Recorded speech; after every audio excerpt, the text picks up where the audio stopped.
I mean, it seems like you've spent your entire life just knowing football. Yeah. You know, growing up in a football household, obviously living and breathing it every day now. Yeah. Is there an earliest memory of football that you can recall?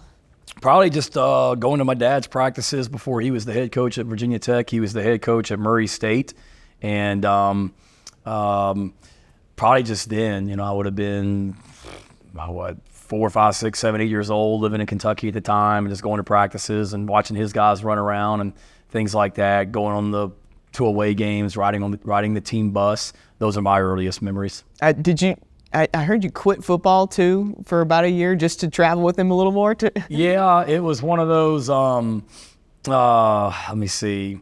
I played in 4th grade, and then I moved to Virginia going into my 5th grade year. 5th, 6th, and 7th grade, I did not play any kind of organized football. And then that story is 8th grade in Virginia at the time was the first time you could play like for your school team. So I was at Blacksburg Middle School playing for the school team. And we played our games on Thursday night, but then the coach said we're going to have practices on Friday afternoon. And I was like, oof, that's going to be tough because my dad travels to away games. I want to go with the team on Friday afternoons. And I was not going to play because I wanted to keep traveling with my dad's team and be around the football team.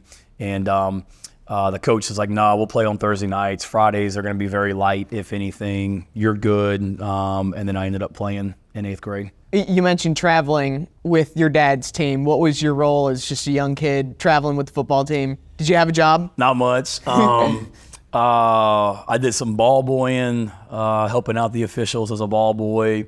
When I went to Virginia Tech, we moved to Virginia Tech when I was going into 5th grade. And I had been on the sidelines previously at Murray State, and the people at Virginia Tech, his bosses, wouldn't let me go on the sideline. Oh. They were like, we're not going to let kids down there unless they have like a responsibility or a job.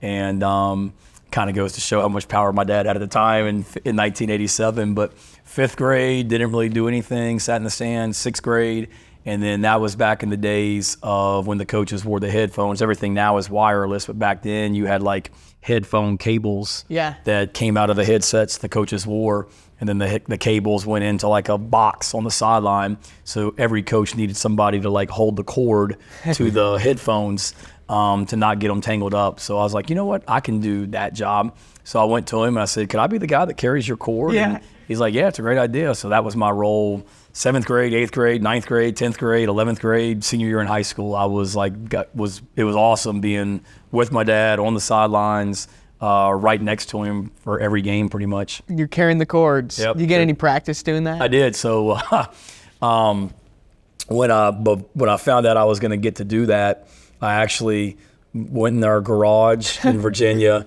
took like an extension cord, plugged it into the wall, and then I just walked around the garage, pretending like practicing like it was the game. So when I went out there for the first game, it wasn't my first time doing that. You were ready, I was just like ready. the players. You had some reps before the first game of the season. Exactly. I love that.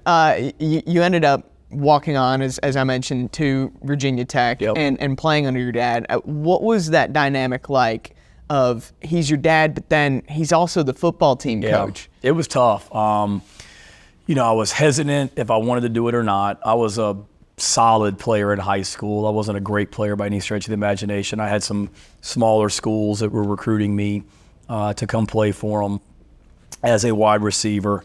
And then some bigger schools that talked to me about walking on as well. And then I was going back and forth, and it was really probably March of my senior year in high school or April before I really made the decision, this is what I'm going to do.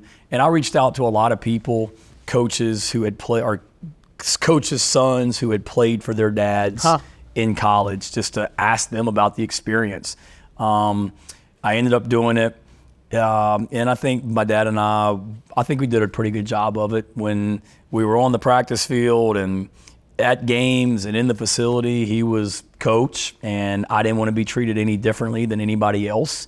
But when I was at home or away from work, he was dad, so it was a great dynamic, and it was a great opportunity to really catch up because during high school, I was busy with football and baseball I was playing, and he was coaching and recruiting, so I maybe didn't get to spend as much time with him as I wanted in high school. So that was a great time in college to really catch up. If anything, he was harder on me as a player because you don't want anybody to think that he's getting any kind of preferential treatment. But it was good. And the probably the biggest thing for me was the challenge of just my teammates realizing, okay, this is the head coach's son, but he's one of us. We don't have to worry about whatever we may say about a coach if we have a bad day, or you're out on a Friday night in Blacksburg, Virginia. Like I'm not the spy sitting there trying to snitch on everybody. Not that we had a lot of bad stuff going on, but I was a freshman, sophomore in college, just like they were as well. So that was probably the biggest challenge, but